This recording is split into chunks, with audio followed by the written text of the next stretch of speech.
Hello, hello, my friends. AmyR here with Prairie Paper and Ink. Welcome back to my face and my card making space and more holiday cards. Like I said, I will keep making holiday cards, keep making and posting them right up till Christmas, potentially a little bit after. It's just going to depend. For today's cards, I made multiples and I used oldie but goodie stuff mostly, and then one of the new die sets from Simon Says Stamps December release, which was on the 1st of December. And I figured out a way to make faux Mercury glass on paper. I've talked about this in the past in like the chats and different things. I love Mercury glass ornaments. They don't make them anymore because it's little dangerous. There's new ways to make them. They're kind of becoming popular again, but the old, like with mercury and silver and that sort of a thing. But the look of them, I love. And yeah, I was like, how can I get that look? And I figured out the simplest way. It's nothing super groundbreaking, but it's simple. Just one alcohol ink and some metallic cardstock. So I'll show you guys how I made them. And I did a whole ton of die cutting, a bit of ink blending, splatter, bling, all the fun things. As always, everything I used is listed and linked in the description box below the video. My links are affiliate links. That just means if you click on one of my links and end up placing an order, I do get a little kickback from that at no extra cost to you. It's what helps pay the bills, keeps the garage heated, enables me to continue bringing out content. And then at the very end of the video, I'll put my playlist of all of the holiday 2024 videos, and I'll just keep adding to it as I get them done. That's it for all the rambling and the housekeeping. Let's get into making these cards. So like I had said in the intro, metallic cardstock. I'm using the Tim Holtz idea-ology, like metallic confessions and metallic jewels cardstocks. I think any metallic cardstock will work, really, because it's just the way that finish is applied to these cardstocks. With the Tim Holtz specifically, this stuff has a Kraft base to it. Most other metallic cardstocks have like a white base, and that is irrelevant. I just thought I'd point that out because if you want, the more vintage look, if you're using these sorts of cardstocks and you sand them, things like that, it'll expose like the Kraft base. And they come in a whole bunch of different colors. There's 2 different packs. And I went with these because the pastel tones, because I was leaning into the vintage look. And then for my wafer dies, I used the new reeded ornament and the oldie but goodie Dazzling ornament plate. And the Dazzling ornament plate I used in my holiday series last year. So if I remember, I'll link to that in the end screen. And I did a whole ton of die cutting, which actually wasn't that much because the plate die cuts multiples, and then the individual one I ran through basically at the same time. So I've got all my die cuts, and they're all metallic and fabulous as is, but I want to give them that mercury glass look. So I have mushroom alcohol ink, this specific color, alcohol blending solution, a little blending tool that has the felt on it, the alcohol ink applicator felt. You can get it in the circles now. Back in the day before the little mini ones, these mini tools were released, when we only had the big rectangle ones, I had purchased the alcohol ink applicator felt. So I've still got a bunch of this, so I'm just using it as is. I didn't bother trimming it down. It honestly doesn't matter. And I have it stuck to my blending tool, and then I apply just a few drops of the mushroom alcohol ink, a few drops of the alcohol blending solution. I am working on my glass mat. You could work on scrap paper too. It doesn't really matter. It's easier to clean up off the glass. And then after I applied the mushroom alcohol ink and the blending solution to the felt, I'm just pouncing it onto these ornaments. And it's not going to look like much. It's, it's not this big drastic, like, whoo, look at the difference. Because again, mercury glass is fairly subtle, like when it's on colors. If you did this on like silver metallic, oh, it would look nice. I need more time, you guys. I really want, if I get the time, I hopefully will do some, because thinking about it, I'm like, oh, that would look really pretty. Anyway, the big thing to actually make it that modeled mercury glass look is I pounce the alcohol ink onto the die cuts, let it dry, which does not take very long. Alkyl inks dry very quickly. As always, make sure you're working in a well-ventilated area. Be aware, like these are alkyl inks. There's resins in them. Like, treat these proper, So once the first layer dries, is you press it, you start pouncing over it over and over again. And because there's, the alkyl ink and the blending solution, it moves the inks around. You'll see it better like on my work surface, that splotchy look. That's what I'm going for. That's what I'm creating on these ornaments. It's just a little harder to see on camera. And also the detail of the ornaments is kind of distracting. Like my lights are, picking up all the shiny reflectiveness. But as you press the mushroom alcohol ink onto this and it, layering it up, it creates that mottled mercury glass look. And that's it. That's it. That's all you have to do. It's super simple and it just works.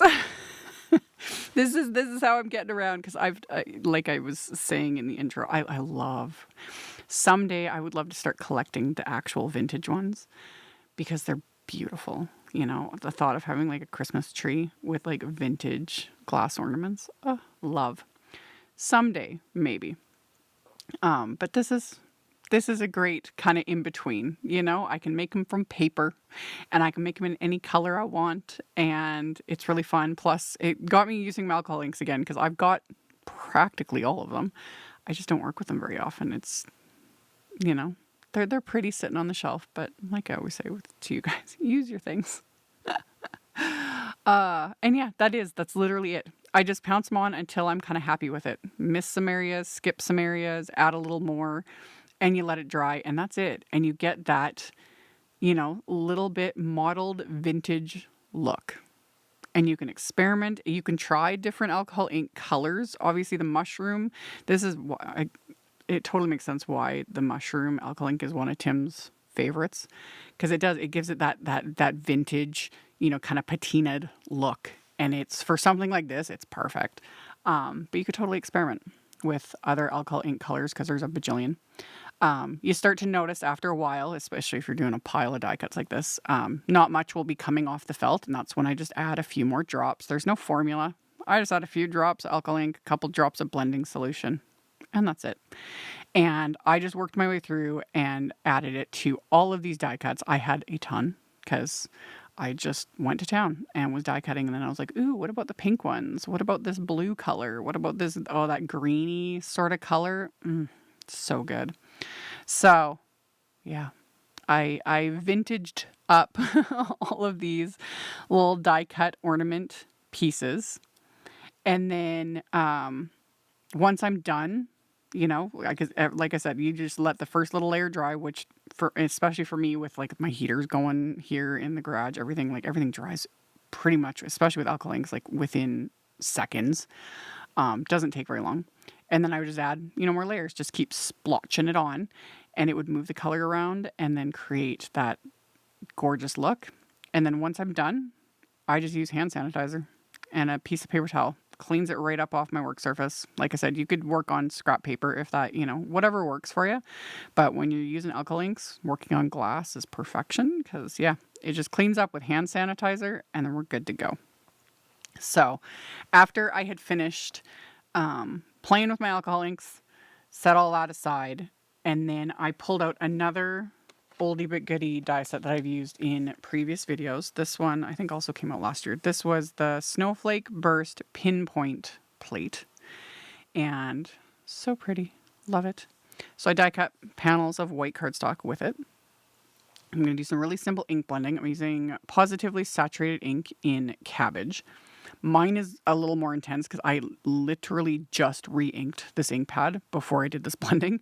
So my ink pad is extra super juicy, which is fine because I had a bunch of ink blending to do. And all the lighter colors, especially of the Positively saturated inks, I find I use a lot.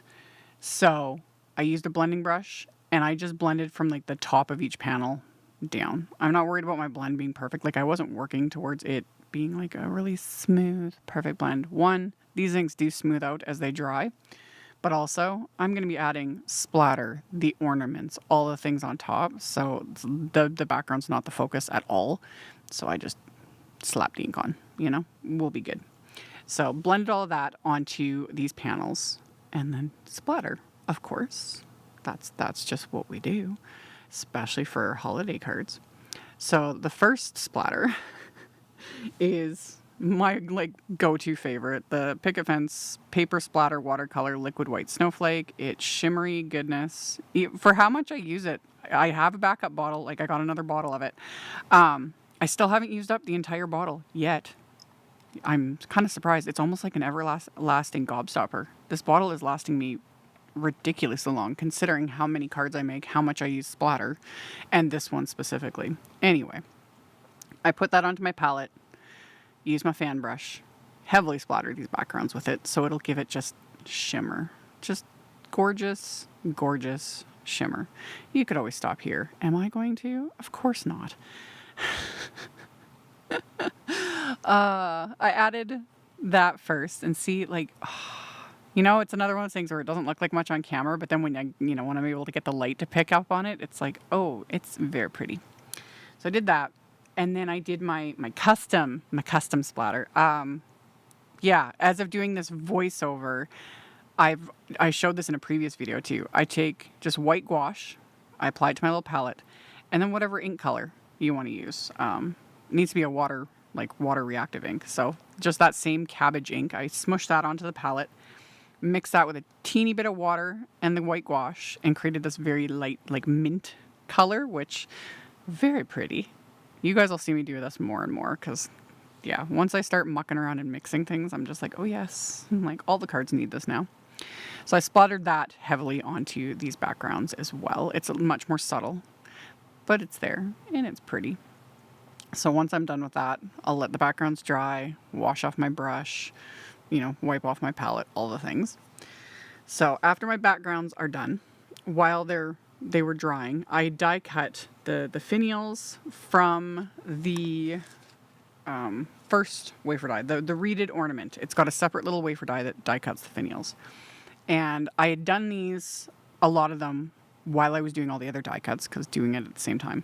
But then I needed more finials. So this is one of those things where it's like, yeah, I let the backgrounds dry, I can zone out, watch a show, whatever, and just do, multiple die cutting. And I used, I showed that there for a second, the Tonic Majestic Gold Pearlescent Cardstock. Very pretty. It's very subtle. It's not super sparkly, it's not super shiny. It's kind of almost dull looking, like especially on screen right now. It's very kind of boring looking, but it's got that little bit of gold shimmer to it. So I used that for all these ornaments. And for the ornament shapes that were die cut with that Dazzling ornament plate, those you can see I would just trim off parts of it because those weren't meant to go with the finial, but this is a way around it. So I would just trim off a bit with my scissors and then adhere them all into place with just little bits of Kraft tacky glue. And like everything I do everything in batches. I did all my die cutting in batches. I did all of the alcohol ink splotching in, one set. I did the background ink blending in one batch. If you again, like Tim Holtz says, like compartmentalize making, like you work on things one step at a time and do all of it at once. And then that way it's a little more streamlined. And yeah, that's how I've always approached card making in general, but especially when I'm doing multiples, because it's faster. It's a little more easier to do the things in one step and then move on to the next step. Instead of doing each card start to finish, that would take 10 times longer. Hopefully that makes sense. So after I had done, assembling the ornaments, now I'm starting to adhere them to my card fronts. And I had already figured this out in the previous ones, kind of what I was doing. And I was even using some of the leftover pieces from that Dazzling ornament plate, because when you die cut it, there's several pieces off the sides and everything that you can see are partial ornaments. Rather than let those go to waste, I was adhering those along these card fronts, and I'm going to use them on the insides as well. So I would kind of tuck them in here and there, Some I would adhere down with glue, and then some of these ornaments I'm going to pop up with Simon's Big Mama foam tape to give a little bit of, dimension and variety. And I took some metallic thread for each of the like full ornaments, and I would run it through the little loop, tape it to the back of the ornament with some washi tape, and then I'm going to wrap it around, because I'm pretty sure I've talked about this in previous videos, but for me with ornaments, like they need something to actually, like, they're not floating, you know. Like, I guess if that's what you want to do in a card, it's fine. You could just be like, it's magic, they're floating. But my little bit of OCD, I'm just like, ornaments aren't floating. They're actually hanging from something. Even on my cards, they need to be hanging from something. So, welcome to the madness. Anyway, I added the metallic thread. And yeah, I've shown this in a million videos. Washi tape for the win. So I would just adhere the one end to the back of the ornament with the washi tape, and then either adhere the ornament with glue or the Big Mama foam tape. If you really wanted to step it up, you could use 2 different types of foam tape. Like, this Big Mama is the thinnest foam tape, and then use regular foam tape, so you have like levels, like different heights of everything. I didn't bother with that. I found that I had more than enough going on with these, but that would also create a good amount of interest. It's just another idea, but these are very busy cards, so I didn't feel like it was needed. And yeah, I just worked my way through, just creating this cluster of ornaments. And this is what I want in real life. I want these in real life. To have the time, the space, the budget to take up, glass blowing as a hobby and like actually make them myself, that would be wonderful. That'd be so much fun. But I'll stick with paper, thank you. But yeah, it would be fun. Anyway, worked my way around, assembling or adhering like all these ornaments. And then once they're adhered, I wrap that metallic thread around the top and the back of these panels, and same thing, just tape it into place with washi tape so that all the thread is contained, making sure to remember to trim off the bits hanging off the edges. These panels are A2 sized, by the way, so 4¼ by 5½ inches. I didn't trim them down, anything. They're going to completely cover my card bases. Speaking of card bases, top folding A2 white note cards, 4¼ by 5½ inches. For my sentiments, I'm using the holiday typewriter. Yeah, holiday typewriter set from CZ Design. This came out, I think, last year as well. And on the insides of the cards, I'm stamping sentiments from it with the VersaFine Claire Nocturne ink, just using an acrylic block. You can use a stamp positioner. That works too, especially when it's, mass producing sort of a method. But I've been playing fast and loose lately, using my acrylic blocks and just winging it.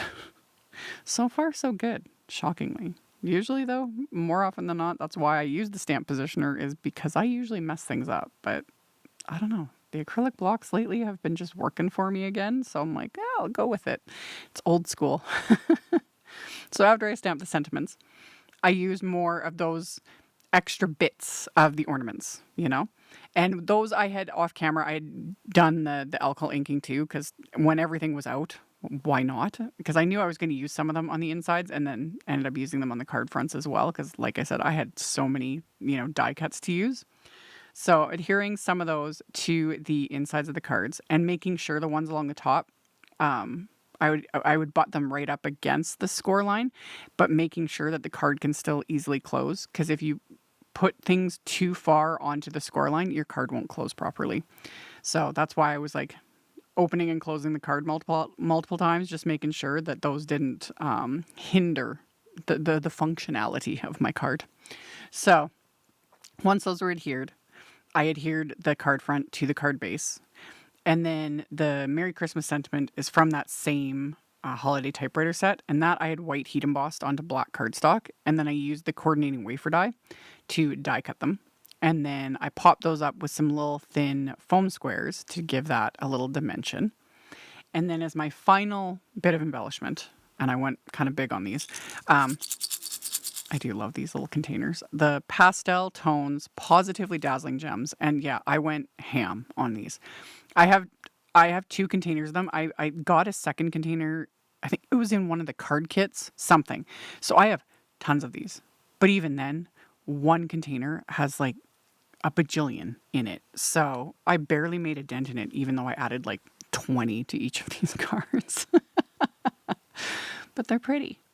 And the pastel tones were perfect with these ornaments. So I added a bunch for just extra sparkle, shimmery goodness, which between the reflectiveness, everything, oh, it's a nightmare for me trying to take photos. It's hard enough to film. My photos aren't the greatest, but it is what it is. And I had fun making them.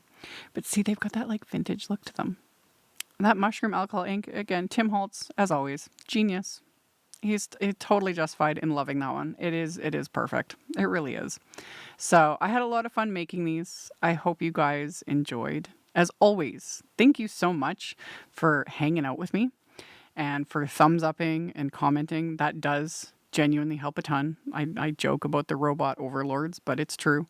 The algorithms behind the scenes on YouTube, all the social medias, everything are infuriating, to say the least. And the thumbs upping and commenting, just the engagement, it helps a lot, and I very much appreciate it. Subscribe if you haven't. I'd love to have you. And like I said, links to everything will be in the description box below, and I'll see you all very soon in the next one. Bye. Thank you so much to my amazing Patreon supporters. For anyone that might be interested in joining my Patreon community and supporting me, the link to my Patreon is in the description box below the video. For everyone else, as always, thank you all so much for taking the time to watch my videos, for thumbs upping, commenting, subscribe if you haven't, I'd love to have you. And here's a couple other videos for you to check out in case you missed them. Bye!